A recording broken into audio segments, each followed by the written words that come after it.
Et bonsoir. J'espère que vous m'entendez et que, eh bien, on va pouvoir commencer ce petit rendez-vous entre nous. N'hésitez pas à laisser vos commentaires, de façon à ce que si vous avez des questions, on puisse y répondre, ben, soit ce soir, soit, lors de notre prochain rendez-vous. Je vais vous expliquer un petit peu qui je suis et comment je vois ces petits rendez-vous mensuels, un mardi soir sur la terre avec les animaux. Donc je suis Christine Lamour, je suis communicatrice animalière depuis 2011 et de façon professionnelle depuis 2012. J'ai commencé à écrire un premier livre en 2017, qui s'appelait Confidence pour confidence, les clés de la communication animale, voilà. Et dans ce livre, je donnais toute la technique, que j'enseigne pour, apprendre à parler avec les animaux. Mon plus grand souhait, c'est que, on soit de plus en plus nombreux à le faire et à le faire correctement, de façon à ce que ce soit fait dans le respect et de l'humain et de l'animal.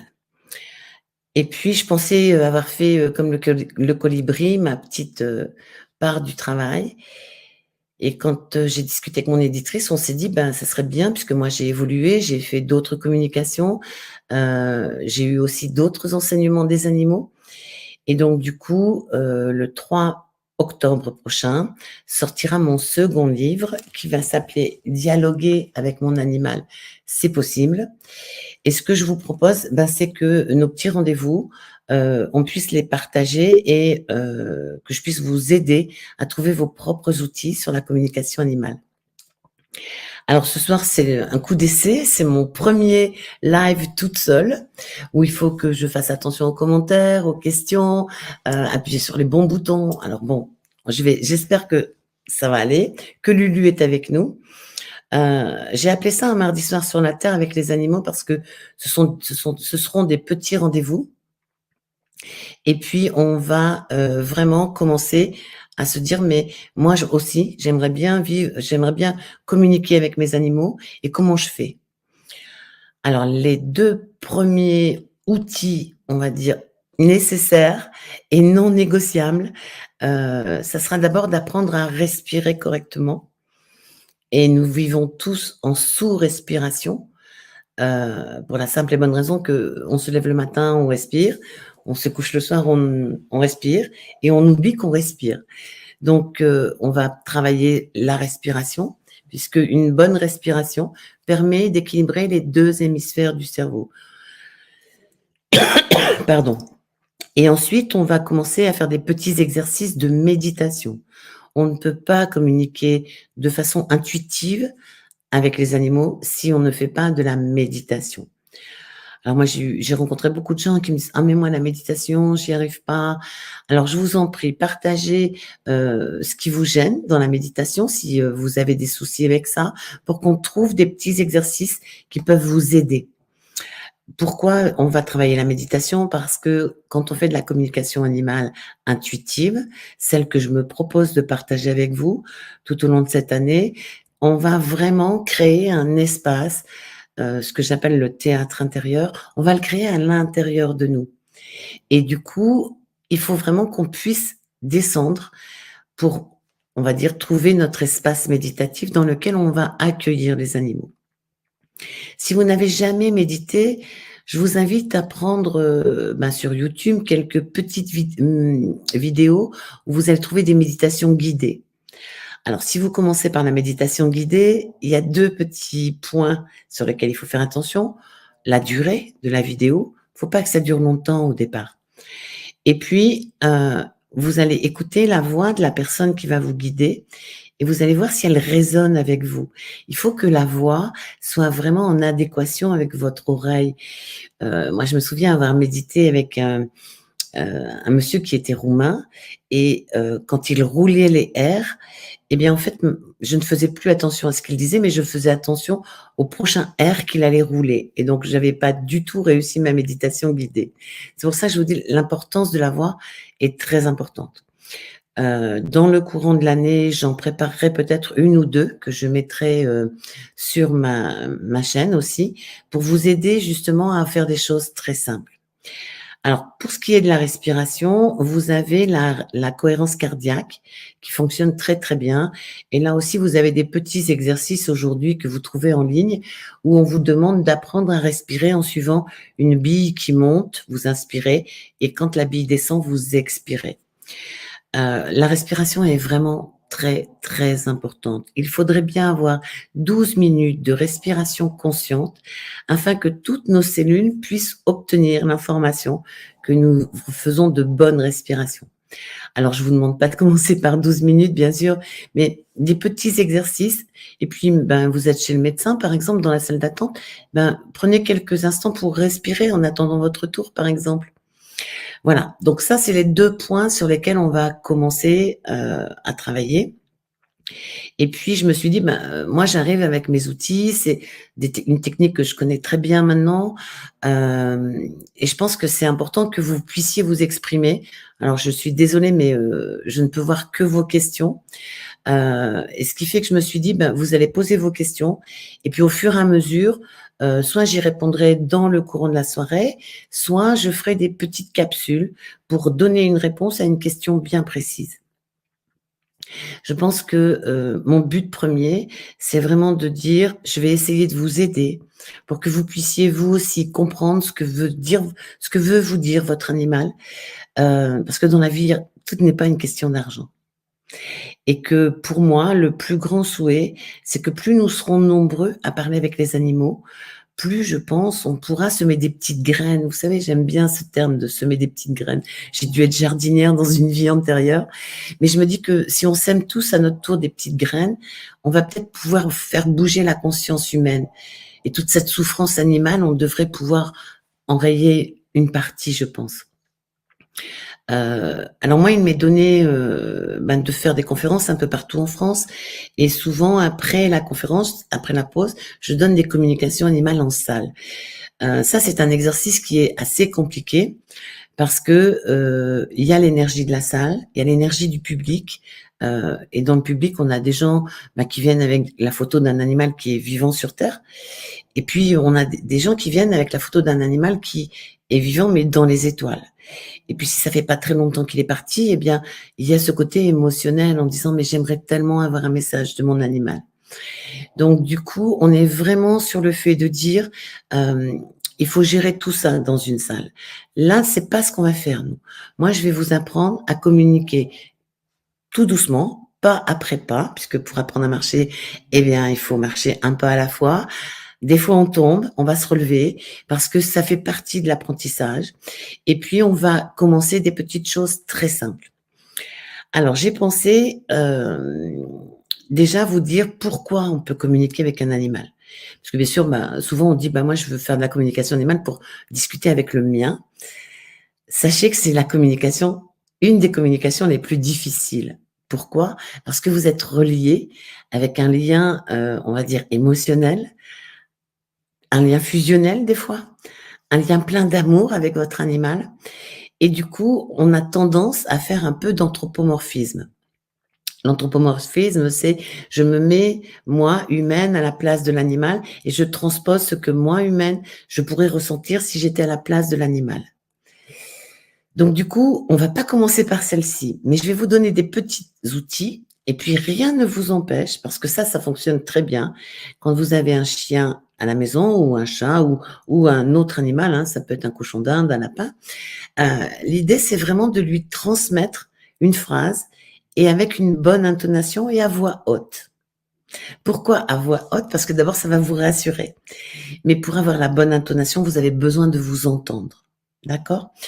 Et vous allez vous apercevoir, par exemple, moi, au début, je ne faisais pas de communication. Mais quand je disais à mon chien, bon, je rentre, je prends mon thé et après on va se promener.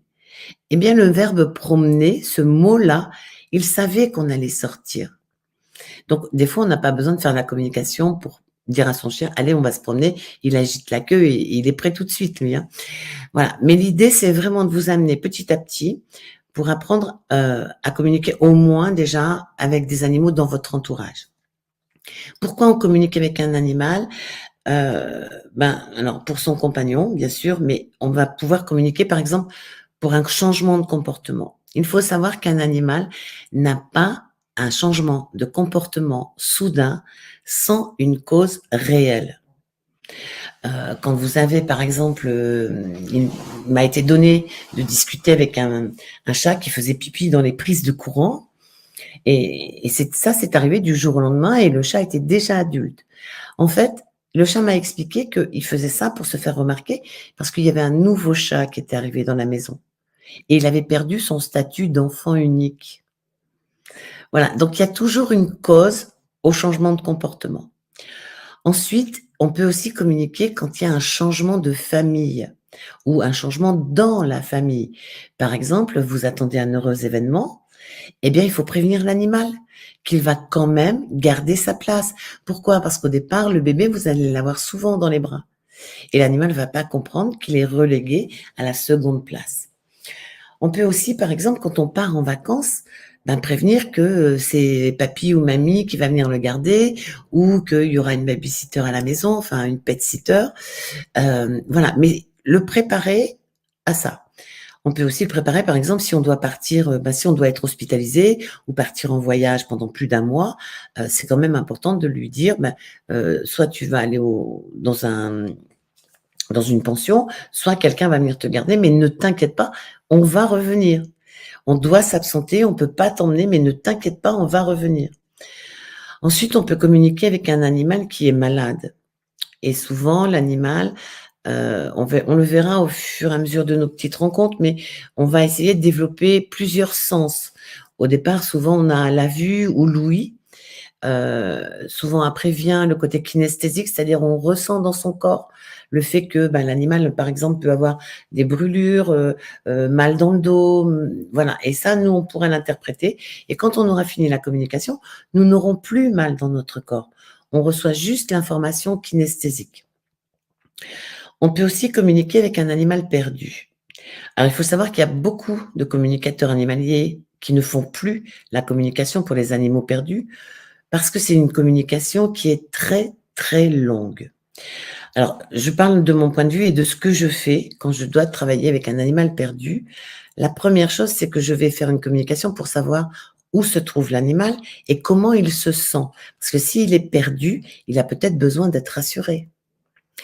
Ensuite, souvent, je vais lui demander s'il peut me montrer ce qu'il y a autour de lui, comment il se sent depuis qu'il est parti de la maison, parce que l'animal n'a pas la notion de kilomètres, n'a pas la notion de temps, n'a pas la notion de poids comme nous les humains. Donc c'est pareil quand on doit partir, on peut pas lui dire je vais partir pendant 30 jours. On va se fixer sur ces filtres à lui, c'est-à-dire sur les lunes, sur le soleil, voilà. Ensuite, on va pouvoir aussi discuter avec un animal. Alors, l'animal perdu, je reviens, pardon. L'animal perdu, la deuxième communication, ça va être de savoir s'il est bien vivant ou s'il est vivant dans les étoiles. Et là encore, c'est compliqué parce que si on fait la communication juste au moment où il vient de partir, on va avoir l'information vibratoire qu'il est décédé. Par contre, si on l'a fait quelques jours après, il va se présenter à nous comme s'il vivait, comme s'il était vivant sur Terre. Et donc, il va falloir qu'on le questionne pour savoir ce qui s'est passé réellement. Et puis, la troisième communication, ça va être de lui dire, alors si on sent qu'il est vivant, ça va être de lui demander si il peut faire le chemin inverse. Et pour faire le chemin inverse, il va falloir déjà qu'il nous explique le premier chemin que lui, il a pris pour aller là où il est maintenant. Et derrière ça, quand je dis c'est la plus compliquée, c'est que vous avez un gardien. Alors, je ne parle pas de propriétaire puisque pour moi, les animaux ont une âme et c'est mon âme qui va parler avec leur âme. Et je ne suis pas propriétaire d'une âme. D'accord? Donc, on va parler de gardien, de colocataire des fois parce que ils nous mènent parfois par le bout du nez, mais on va vraiment essayer de garder le lien avec le gardien, mais le gardien est pressé, il veut une réponse. Et n'oubliez pas une chose, c'est que l'animal n'a pas un GPS à la place du cerveau. Ça veut dire que toutes les communications pour les animaux perdus, le gardien aura une part de travail à faire. Et ça, des fois, c'est compliqué parce que il pense que, il vous demande une communication animale. leur animal est perdu et puis vous allez leur dire: «Ben, prenez votre petite voiture, allez le chercher, il est à côté de la boulangerie». Ben, ça se passe pas tout à fait comme ça. Voilà et puis après, ben, il faut aussi, si on a vu que l'animal était décédé, moi j'aime bien refaire une communication de vérification avant d'annoncer, le départ pour l'au-delà et du coup, ça me demande du temps et les gens, ben, ils sont tellement pressés de retrouver leur animal qu'ils comprennent pas pourquoi j'ai besoin de temps. Il faut savoir qu'on peut aussi communiquer pour un animal en fin de vie. Ben, pas plus tard que hier matin, je faisais une communication avec un chien à qui on vient de découvrir un cancer dans la bouche et la gardienne voulait savoir si, elle souhaitait, si la petite chienne souhaitait, une chimio, si elle accepterait la piqûre et c'est là où nos amis les animaux sont d'une grande sagesse. Hem, la petite chienne a répondu qu'elle voulait bien prendre quelques médicaments, mais elle ne voulait pas être diminuée pour que sa gardienne ne garde pas de mauvais souvenirs. Et puis elle a insisté, elle n'a pas donné la réponse de la piqûre et c'est pas le rôle d'un communicateur animalier. Le rôle d'un communicateur animalier, c'est d'aller vraiment chercher le message de l'animal et puis de dire, ben, est-ce que si tu te sens fatigué, tu peux donner un signe? Est-ce que tu veux qu'on arrête le cours de la vie? Et très souvent, il faut savoir parce que, il y a bon nombre j'ai fait bon nombre de communications avec les animaux en fin de vie. Très souvent, l'animal va dire: «Je moi, je suis prêt, mais elle n'est pas prête» ou «il n'est pas prêt» et très souvent, il nous laisse un laps de temps pour se dire: «Bah, maintenant, il va falloir qu'on envisage un départ» et là, la petite chienne d'hier matin disait: «Dis-lui qu'elle se fasse confiance. Elle a toujours fait bien pour moi et la décision qu'elle prendra sera la meilleure pour moi». Voilà ce qu'ils sont capables de nous donner. Ensuite, on peut aussi discuter avec des animaux sauvages. Alors, nous avons traversé une période, vous savez, le «co», ça veut dire «avec». Donc nous avons traversé une période avec du vide, là, dans les années 2020 et ben, moi, j'étais en télétravail à l'époque, je travaillais encore et j'ai la chance d'habiter une maison avec un jardin et j'ai vu revenir dans mon jardin des animaux qui n'avaient absolument pas l'habitude de venir. On a vu beaucoup d'oiseaux, on a vu des milans, on a vu, bah, j'ai vu une menthe religieuse, avec qui d'ailleurs j'ai fait une communication. J'ai vu un puits-vert, et en fait, je me suis aperçue que, ben, eux aussi avaient des choses à nous dire. Donc ils sont là aussi et souvent avec les animaux sauvages, on va avoir plutôt des messages plutôt d'ordre général, mais de grande sagesse. Et je vous invite à essayer, quand vous aurez commencé déjà à avoir quelques petits outils, je vous invite à essayer parce que ça vaut vraiment le coup. Moi, j'ai fait une communication avec un ragondin qui est passé 2 fois devant ma voiture et la deuxième fois, il m'a dit: «Et si tu faisais confiance à la vie et si tu prenais le temps de vivre comme moi je fais confiance sur le fait que tu vas arrêter ta voiture? Regarde-moi, je traverse doucement et je fais un pas à la fois». Vous voyez que c'est le genre de message qu'ils sont capables de nous donner? Voilà. Après, on peut aussi discuter avec un animal, par exemple, lors d'une adoption et j'invite vraiment les gens à le faire, parce que, un chien qui a vécu dans un refuge, il va avoir la peur de l'abandon. Alors déjà, il va y avoir un laps de temps, d'adaptation. Il va falloir qu'il trouve ses marques chez nous, qu'il voit comment on fonctionne, comment il peut fonctionner avec nous et puis quelque part, au plus profond de lui, il va garder cette peur de l'abandon. Et là, la communication animale peut faire beaucoup. Alors, je partagerai aussi des petits outils que j'utilise moi, par exemple le symbole de l'infini pour justement les libérer, de cette peur d'abandon. Parce que c'est aussi important, plus l'animal sera bien, plus vous serez bien et inversement. Et puis enfin, on peut communiquer avec un animal qui vit dans les étoiles. Alors certains appellent ça de la médiumnité animale. Moi j'appelle juste ça de la communication puisque c'est mon âme qui va aller parler avec une âme qui vit soit sur terre, soit dans les étoiles. Et c'est exactement le même principe, que pour faire une communication avec un animal qui vit sur terre. Voilà, je pense que j'ai fait le tour de toutes les communications qu'on peut faire. Est-ce que vous avez des questions déjà? Parce que je peux en parler pendant des heures, moi, de cette passion, vous l'avez compris. Donc je vois que les gens sont arrivés. Bonjour à tous. Je suis très contente parce que bon, c'est ma première, hein, donc je suis dans mes petites chaussures. Et puis, bah, surtout n'hésitez pas. Posez vos questions. Il n'y a pas de questions bêtes, on est d'accord, hein. Toutes les questions posées auront une réponse, soit ce soir, soit plus tard, mais il y aura une réponse. Pour commencer, moi, je vais vous proposer ce soir un petit exercice que vous allez faire chez vous. Vous allez récupérer la photo d'un animal qui n'est pas le vôtre, mais dont vous connaissez le gardien. Et puis, alors vous le connaissez, mais vous connaissez pas trop l'animal, d'accord? Parce que l'idée, c'est vraiment que vous fassiez l'exercice plusieurs fois et entraînez-vous parce que ça sert vraiment. Le premier outil que je vais vous donner ce soir, c'est un outil qu'on utilise quand on communique avec l'animal. Donc vous allez, pour faire cet exercice, vous allez prendre une photo. Moi, j'aime bien la photo où l'animal est seul et où je vois ses yeux. Même si vous n'avez que la tête ou le haut du corps, ça n'a pas d'importance. L'essentiel, c'est d'avoir ses yeux et que vous arriviez à faire comme une espèce de connexion. Et souvent, moi, pour commencer une communication, je passe par les yeux de l'animal. Alors peut-être pour vous, ça sera, bah, vous passerez pas par les yeux, hein. Ne faites pas un copier-coller de ce que je fais, mais essayez, parce qu'en règle générale, ça fonctionne. Et puis vous allez commencer, avant de vous occuper de l'animal, vous allez commencer par faire 3 respirations carrées. Alors la respiration carrée, c'est j'inspire sur un temps, je pose sur un temps, j'expire sur un temps et je pose sur un autre temps. Dans l'idéal, c'est je vais inspirer par exemple en comptant jusque 4, je vais poser en comptant jusque 4, je vais expirer en comptant jusque 4 et je vais poser en comptant jusque 4. Et ça, vous allez le faire 3 fois les yeux fermés. Pourquoi les yeux fermés? Parce que vous ne serez pas pollué par votre entourage. Les yeux fermés, c'est un retour déjà vers vous.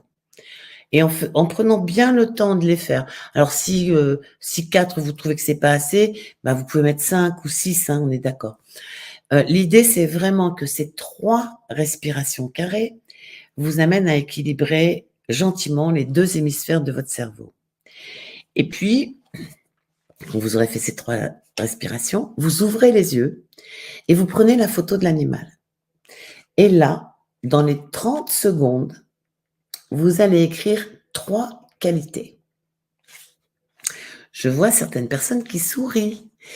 Oui, je ne sais pas si vous avez remarqué, mais quand on voit quelqu'un la première fois, on sait d'abord dire ce qui ne va pas. Oh, elle a un gros nez. Oh, elle a les cheveux frisés. Oh, elle a des petites lèvres. Voilà. Par contre, on va là, avec la communication animale, on va d'abord aller voir ce qui va bien. Ce qui fait que, quelque part, on va déjà changer notre façon de penser. Et quand vous allez noter les 3 qualités, alors si vous les avez dans les 30 secondes, pas de souci. Au-delà de 30 secondes, par exemple, bon, c'est la première fois et vous avez une qualité. OK, c'est bien aussi, hein. Vous n'avez jamais commencé, donc c'est bien. Et puis vous allez refaire une respiration carrée et peut-être qu'en rouvrant les yeux, vous allez trouver une 2e qualité. Au-delà des 30 secondes des respirations carrées, ce n'est plus votre intuition qui va fonctionner, c'est votre mental. Donc vous posez la petite photo, vous allez faire un petit tour dehors, vous revenez, vous reprenez la photo et vous refaites 3 respirations carrées pour trouver 3 qualités. OK, ça marche? Alors je vous encourage à faire ça pour la prochaine fois qu'on se verra et surtout n'hésitez pas à partager comment vous avez vécu ça. Alors les qualités, très important. Parce que par exemple, si je vous dis, «Oh, vous avez un petit chien qui est assez malin». Suivant comment vous interprétez les mots, c'est Rosenberg qui disait: «Les mots sont, des fenêtres», hein, et donc du coup, bah, là, peut-être que vous allez utiliser un qualificatif qui n'en sera pas un pour quelqu'un, par exemple, qui, le malin, ça peut être le malin avec une apostrophe sur le A. D'accord? Donc je vous invite à commencer, avant de donner les qualités de l'animal, à aller vous faire une petite liste de qualités. Vous avez un monsieur que j'aime bien, moi, qui s'appelle Monsieur Google, par exemple. Et si vous mettez liste de qualités, vous allez trouver une belle petite liste de qualités. Et puis vous allez, dans cette liste-là, par exemple, eh bien, sélectionner des mots qui vous parlent. On est d'accord? Parce que des fois, moi, je dis souvent, alors, parce que des fois, on a des animaux qui sont un petit peu coquins. Et eh bien, pour donner, parce que les qualités, on va s'en servir dans la com, hein, on est d'accord, hein. Je vous fais pas travailler pour rien. L'idée, c'est vraiment de dire, pour ces mots-là, il vaut mieux mettre des petits mots comme canaillou, «Oh bah, il est un petit peu canaillou», ça passe mieux que «Oh bah, il a du caractère, hein». Voilà, vous voyez ce que je veux dire? Donc vous allez trouver vos propres mots, mais heu sans une liste de qualités, eh bien, effectivement, vous allez vous retrouver très vite avec gentil, beau, musclé, vif, qui sont des qualités un peu bateau. Et croyez bien que ces qualités, elles vont servir pour briser la glace quand nous allons arriver dans le théâtre intérieur et inviter l'animal. Et si vous donnez des qualificatifs bateaux, que vous tombez sur un animal qui a un petit peu de caractère, il va bien vite vous faire remarquer que vous vous êtes pas foulé quand même. Parce que lui, il a sa conscience, il a une conscience de qui il est. Si, vous vous intéressez un petit peu aux animaux, vous pourrez regarder, il y a, un document sur, Monsieur Google, heu, où l'INRA a fait, il y a un PDF qui est, téléchargeable sur la conscience animale. Donc faut pas les prendre pour des bébêtes. Tiens, en fait, quand vous pensez à quelque chose, vous savez, des fois, on vous dit, «Fais un pense-bête». Moi, ça fait des années que je ne fais plus de pense-bête. Je fais des penses intelligents parce que je les aime, les bêtes. Vous voyez ce que je veux dire? Alors je vais répondre à la question de Delphine qui dit, alors normalement, je devrais pouvoir afficher la question de Delphine, voilà.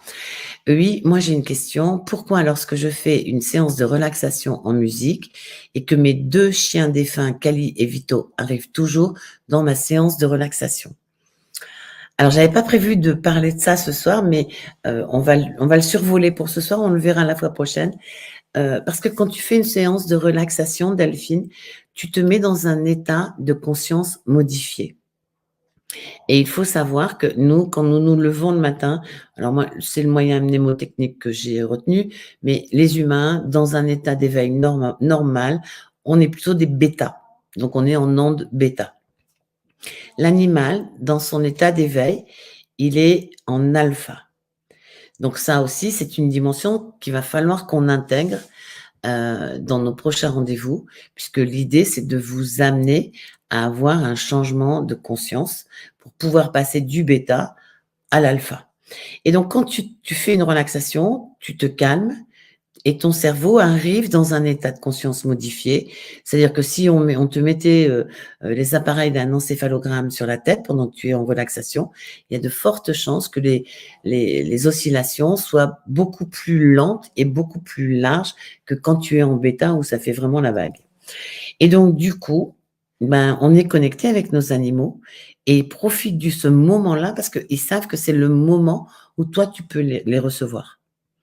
Donc c'est du bonheur, hein, on est d'accord, hein. J'espère que c'en est pour toi parce que vraiment ça quand ils arrivent dans une petite relaxation, eh bien c'est top et tu peux essayer alors si ça venait à se représenter, essaye de trouver, je vais dire, juste une question à leur poser, tu vois?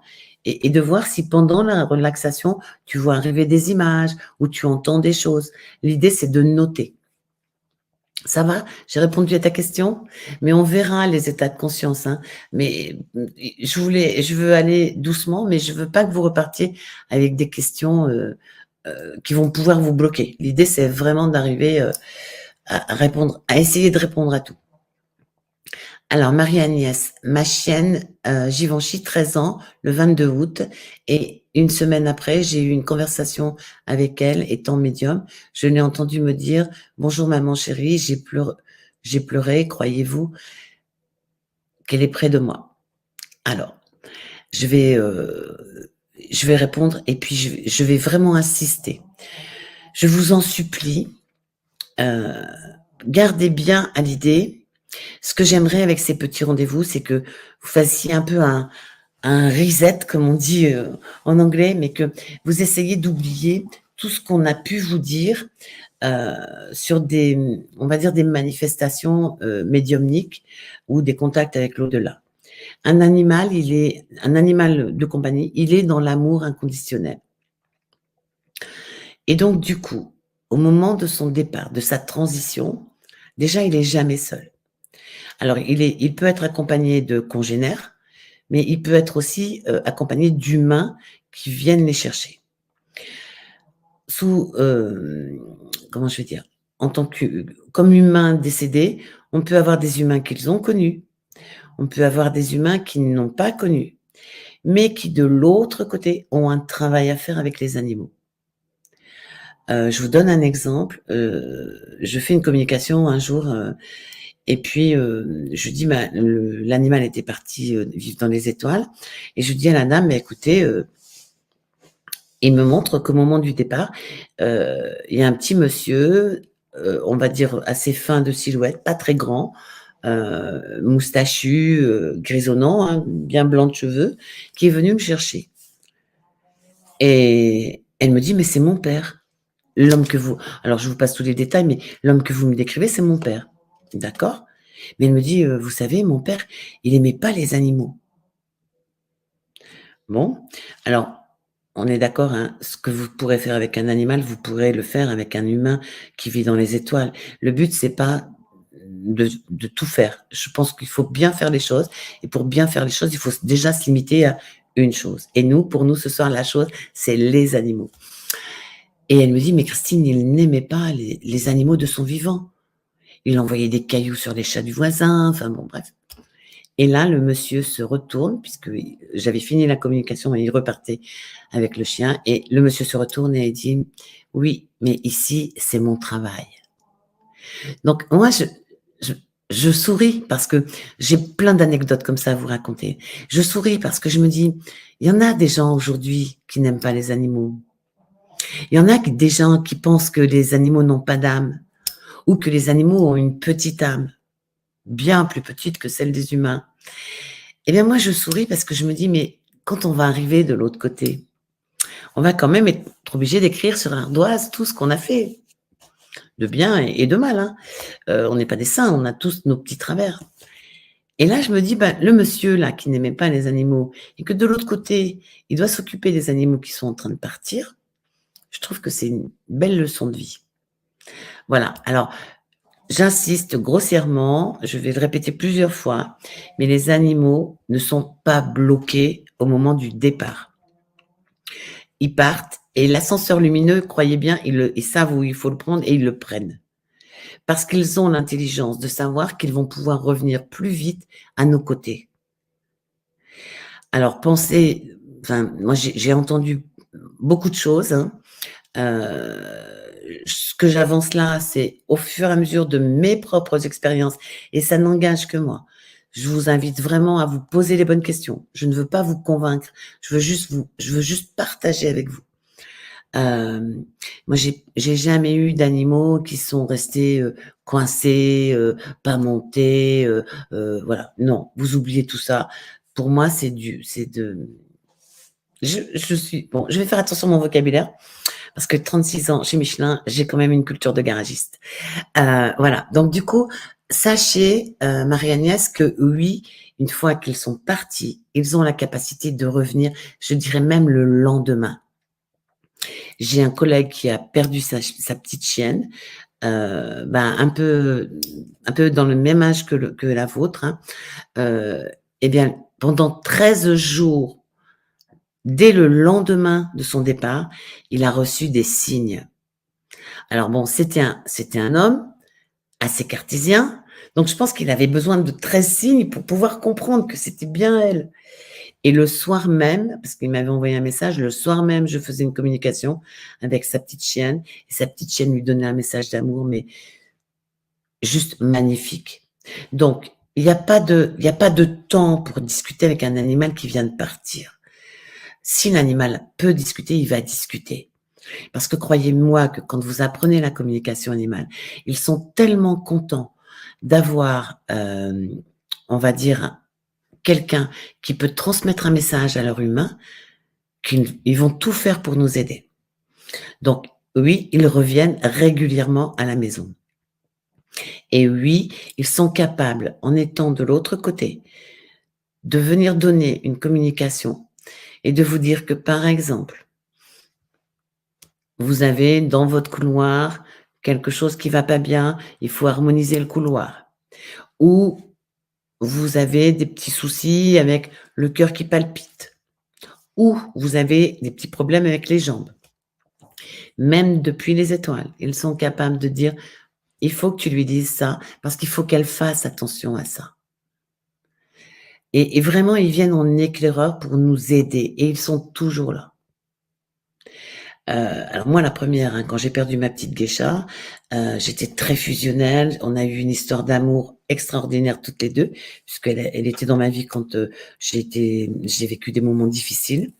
Et quand elle est partie, eh bien j'étais, croyez bien, bon, j'étais plus jeune bien sûr, mais je me suis interdite de discuter avec elle. Parce que dans ma tête, il fallait, comme pour tout ce qu'on avait pu nous dire pour les humains, il fallait des mois d'attente pour qu'ils soient bien montés, pour qu'on les dérange pas. Et ma petite geisha est partie fin mai. Au mois de juillet, j'ai animé une méditation puisque je suis présidente d'une association que j'ai créée en 2010 qui s'appelle Rééquilibre Auvergne, parce que quand je forme les gens, j'aime bien aussi les accompagner. Je trouve que former les gens, c'est bien, mais les laisser après tout seul, c'est beaucoup moins bien parce que on se décourage.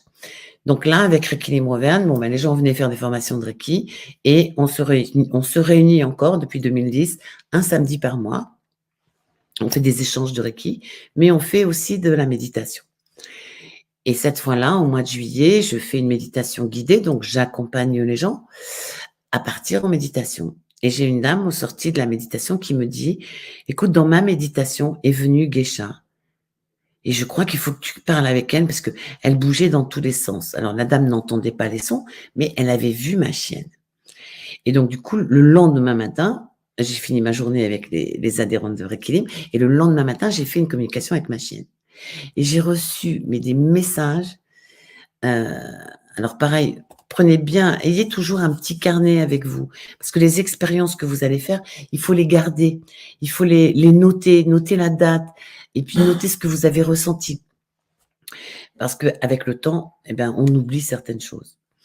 Et moi, Geisha, pendant 6 mois, j'ai discuté avec elle.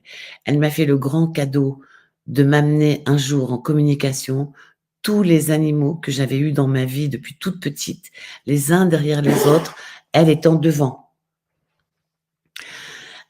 Et du coup, je me suis dit: «Mais ça, c'est un cadeau du ciel» parce que ça m'a permis de revoir tous mes animaux. Et puis en décembre, elle m'a dit: «Ben, c'est trop dur de vivre sans toi, je vais revenir». Et à l'époque, je devais travailler la patience. Et je lui dis: «Mais comment je fais pour te trouver?» Elle me dit: «Ne me cherche pas, c'est moi qui viendrai à toi».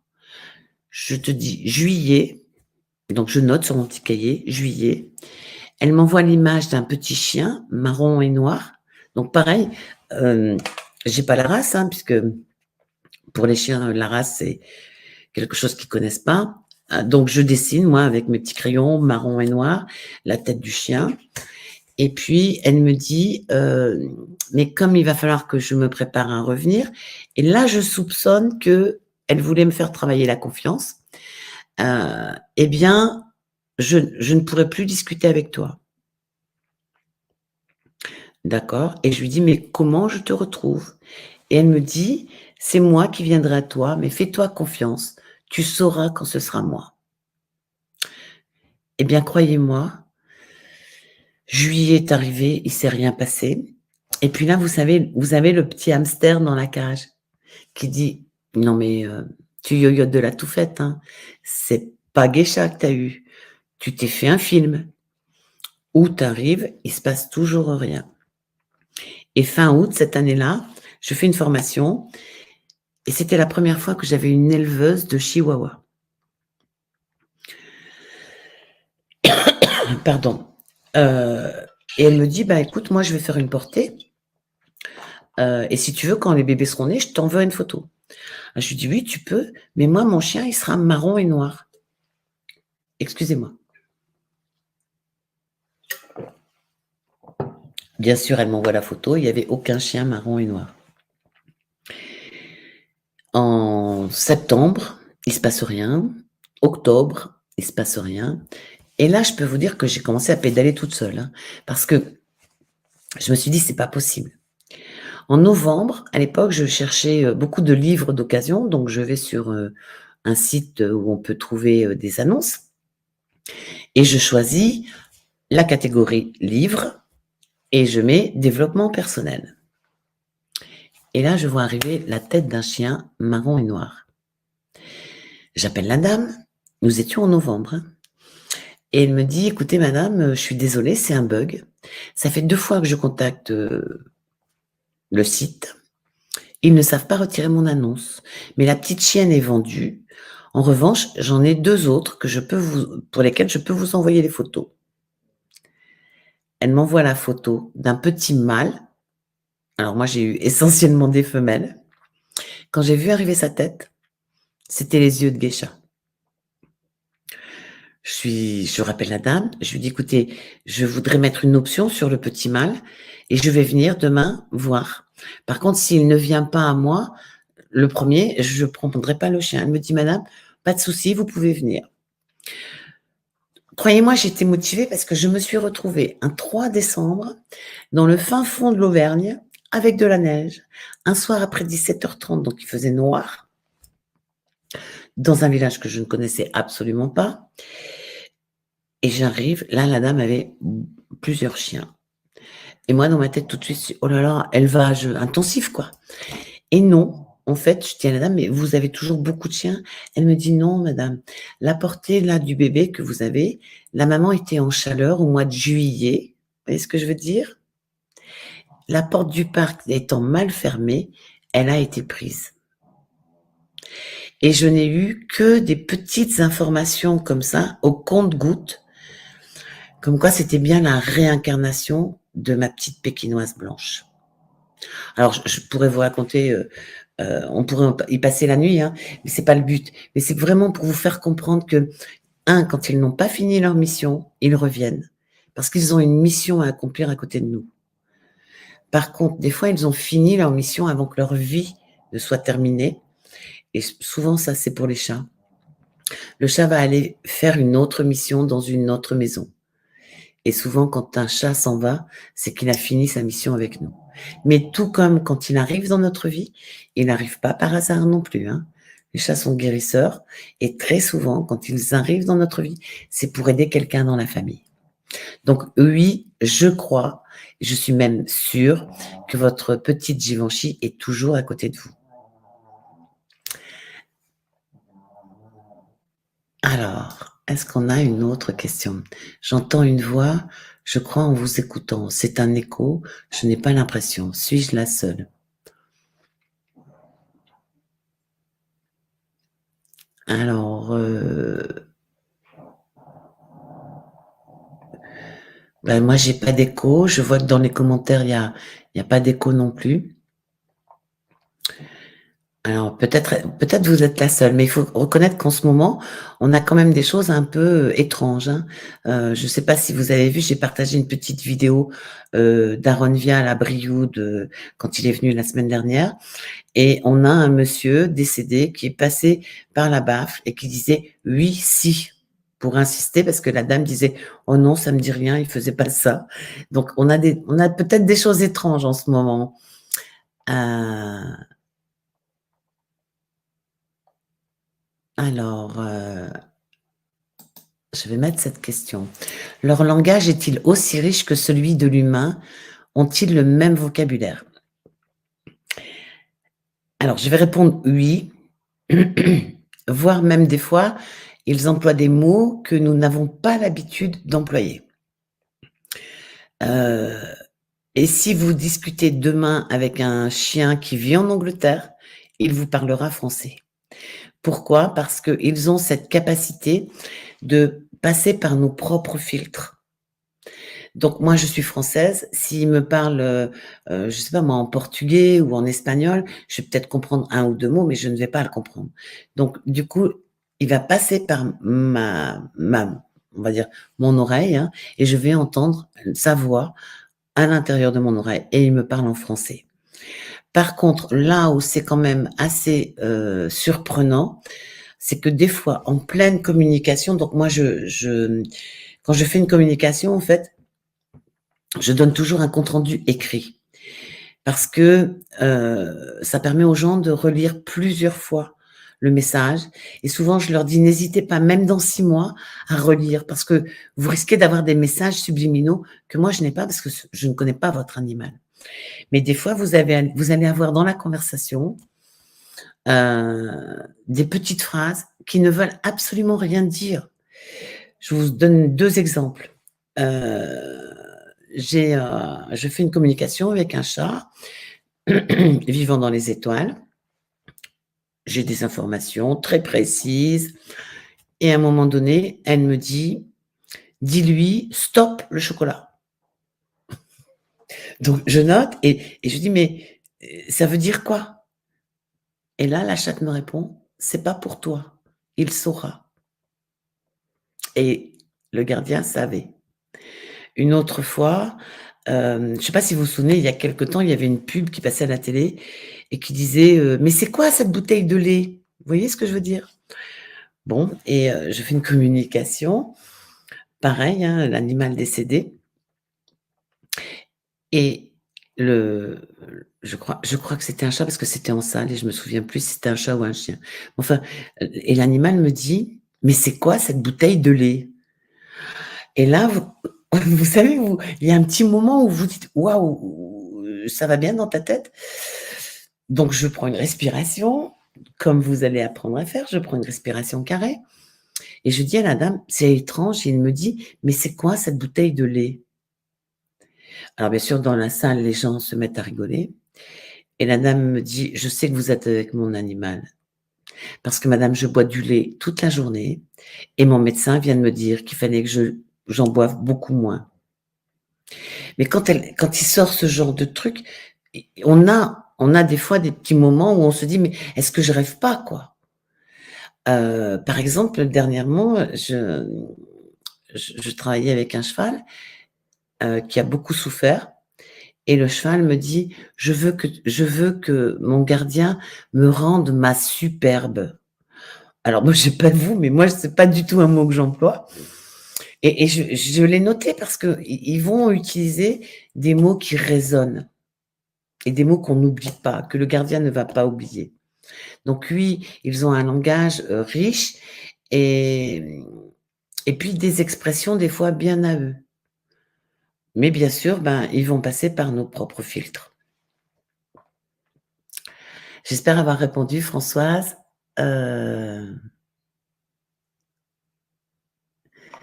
alors Anne-Marie, mais j'entends aussi, donc je sais pas, je vais essayer de mettre un casque pour voir si c'est mieux. Parce que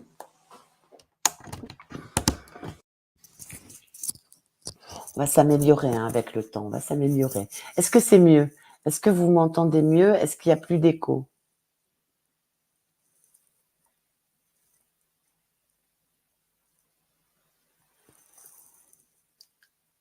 On dirait un chien qui ronfle.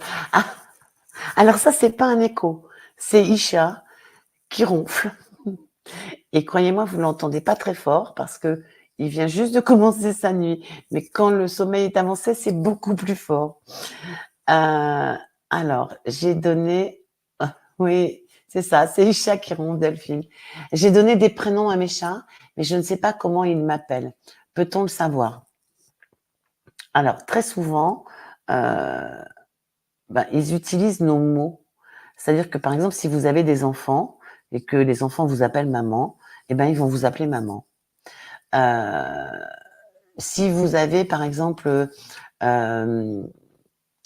moi, par exemple, avec les chiens, des fois, je dis: «Oh, mais tu es mon petit bébé d'amour».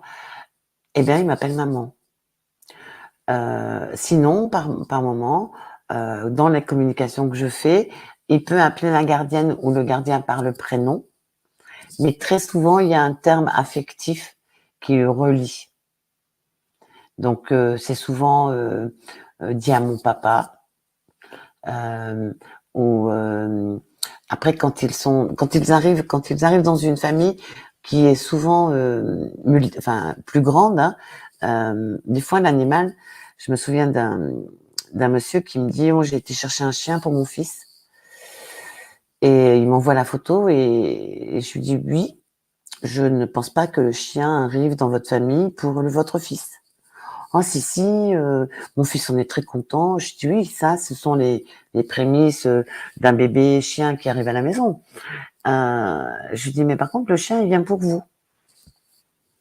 Et quelque temps après, il me téléphone, il me dit: «Oui, vous aviez raison, le chien, il est là pour moi, et le chien, il est en train de panser mes blessures». Et en fait, ils ont tendance à nous appeler un peu comme les mots qu'on entend. C'est-à-dire que moi, si j'appelle Misha mon bébé, eh ben, il va m'appeler sa maman. On est vraiment dans une relation, comme ils peuvent avoir avec leur propre maman, animale, hein, mais on est vraiment dans cette relation-là. Alors, je voulais faire le tour pour regarder s'il restait des questions. Heu, alors Sandy, oui, c'était pour l'écho. Bon, je pense avoir répondu à tout le monde. De toute façon, moi, je regarderai les questions et je mettrai s'il y a besoin de réponses complémentaires, je les rajouterai. Donc, je voudrais juste qu'on reboucle pour la prochaine rencontre, qui sera certainement à peu près, au même moment. Je crois que c'est le 3e, mardi du mois, puisque, comme ça, on se perdra pas trop dans les rendez-vous. Alors, Graziella, j'ai constaté que souvent, les animaux ont les mêmes pathologies que leurs maîtres. Oui, je confirme. Et des fois même, ils prennent la pathologie pour éviter que leur maître tombe malade. Alors ça, c'est souvent le cas, quand on a un lien qui est fusionnel avec notre compagnon. Je ne culpabilise personne, hein. Moi, j'avais un lien très fusionnel avec Geisha. J'ai perdu 3 bébés. Geisha s'est fait prendre 2 fois par un chien, elle n'a jamais eu de bébé. J'avais des problèmes de dents, Geisha a perdu ses molaires et elle a fini sa vie, édentée avec juste les incisives. Voilà, ils prennent aussi nos bobos, mais ils acceptent aussi ça, parce que souvent, ils font un peu notre éponge émotionnelle. Et du coup, c'est aussi quand c'est dans leur mission de vie, on est d'accord, hein, avec leur gardien, ils acceptent aussi ça. Je me souviens d'une dame, qui avait mis la photo de son chat décédé, et c'était, dans une association, donc, et je prends la photo et je dis à la dame: «Mais, j'ai mal au ventre, j'ai une boule dans mon ventre». Et la dame se met à pleurer. Elle me dit: «Madame, ma chatte est décédée d'une tumeur». Et la chatte me dit: «Ce n'était pas la mienne». Donc je réponds à la dame, elle me dit: «Ce n'est pas la sienne». Et la dame me dit: «Bah, écoutez, je suis pas étonnée parce que le vétérinaire», la chatte avait été opérée, et le vétérinaire a dit à la dame: «Je n'ai jamais enlevé une tumeur aussi grosse pour un chat». Donc il faut savoir qu'ils sont capables de prendre aussi nos bobos. Ça fait partie, bon, même si c'est triste, hein, on est d'accord, hein, mais ça fait partie aussi du rôle qu'ils acceptent de jouer pour nous. Quand je dis jouer, c'est, vraiment la mission qu'ils accomplissent pour nous. Si vous regardez bien, très souvent, vous allez avoir un chat, qui va aller se mettre sur vous quand vous n'allez pas bien, et il va venir souvent se placer là, au niveau du chakra du cœur. Eh bien, c'est aussi sa façon de nous guérir. Donc dans l'idéal, ça serait, dans ces moments-là, que l'humain qui reçoit le chat puisse se connecter au ronron du chat, parce que quand ils viennent là, ils ronronnent tout le temps. Et du coup, c'est vraiment de dire: «Bah, je me connecte à son ronron, et je respire pour avoir une respiration en accord avec le ronronnement du chat. C'est comme ça nous, on arrive à se soulager juste en écoutant le ronron parce que l'animal est capable de faire ça. Voilà, je pense que j'ai répondu. C'est vraiment très intéressant. Alors, merci pour votre réponse. Et cela nous arrive-t-il que nous prenions leur pathologie? J'ai pas de cas où nous avons pris, où des humains ont pris la pathologie de leurs animaux. Parce que je pense que les animaux sont certainement plus dans la résilience, dans la compassion. Et alors bien sûr, nous on va pas bien, on est d'accord. Hein. On va pas bien quand on voit notre animal qui va pas bien, qui est malade. Tout de suite on l'emmène chez le véto. Enfin, émotionnellement, c'est les montagnes russes, on est d'accord. Mais je n'ai pas à mon actif de communication où l'animal dit j'ai guéri parce qu'elle a pris ma maladie. En revanche, j'ai beaucoup de communication où l'animal dit j'ai pris son mal. Je me souviens d'une communication avec une chatte qui a dit mais j'ai pris son diabète. Et ça, croyez-moi, c'est cadeau, quoi. Alors, quand ils arrivent dans notre vie, ils ont toujours une mission à réaliser. Et peut-être qu'aussi, prendre un bobo humain pour soulager leur gardien fait partie de leur mission. Je dis bien peut-être parce qu'aujourd'hui, je n'en ai pas la certitude. Mais ça peut faire partie des choses qui peuvent faire. Alors, je vais clôturer parce que l'idée, c'est de faire une petite vidéo d'1 heure. Il y a des gens qui travaillent, il y a des gens qui se lèvent de bonne heure. Donc, je veux juste faire un petit rappel pour la fois prochaine. Une photo d'un animal pour lequel vous allez trouver 3 qualités. Et pour faire ça, vous commencez par vous faire une petite liste de qualités qui tiennent la mer. Donc, pas gentil, beau, voilà. Des belles qualités. Vous faites 3 respirations carrées et vous essayez de trouver 3 qualités dans les 30 secondes. Si vous ne les trouvez pas, si vous n'en trouvez que 2, c'est bien. Vous refaites l'exercice en respirant une fois supplémentaire en respiration carrée pour essayer d'en trouver une 3e. Et si vous n'y arrivez encore pas, vous posez tout, vous partez et vous revenez quelque temps après pour refaire l'exercice. On va commencer dans une communication animale. Il y a une petite technique qui s'appelle briser la glace. C'est-à-dire que quand on va appeler l'animal, on va se présenter à lui dans la communication et on va lui dire je te trouve merveilleux, tu as un pelage fantastique. Enfin, vous allez trouver vos mots. Là, ce que je vous dis ce soir, c'est vraiment du pipeau. Hein. C'est pas les qualités que j'utilise, mais je partagerai avec vous aussi mes qualités parce que c'est important que vous puissiez tourner dans les qualités.